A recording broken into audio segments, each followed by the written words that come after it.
রিজিকের রেসপন্সিবিলিটি আল্লাহ, রিজিক নিয়ে চিন্তা আল্লাহর। তো আল্লাহর চিন্তা আমি করলে হবে?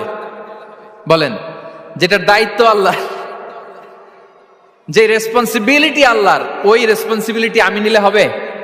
হবে না। তাহলে আল্লাহ তাআলা নিজেকে আর রাজ্জাক বলে কোরআনে আমাদের সামনে উপস্থাপন করেছেন। রাজ্জাকের তিনটা বৈশিষ্ট্য আছে, যেই সত্তার মধ্যে তিনটা বৈশিষ্ট্য খুঁজে পাওয়া যায় তিনি হচ্ছেন আর Razzak, the provider, the sustainer.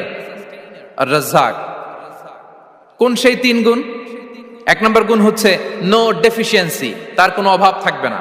Who continuously provide sustenance to his creatures, যে লাগাতার নিয়মিত প্রতিনিয়ত তার সৃষ্টিকে রিজিক দেন এবং গোটা বিশ্বকে রিজিক সরবরাহ করতে যে তার ধনভাণ্ডারের 1 ইঞ্চিও কমে না। সুবহানাল্লাহ বিহামদি। এই যে সাইয়েদনা আদম আলাইহিস সালাম থেকে শুরু করে আপ আনটিল নাও গোটা বিশ্বের সবগুলো মানুষকে, জিন জাতি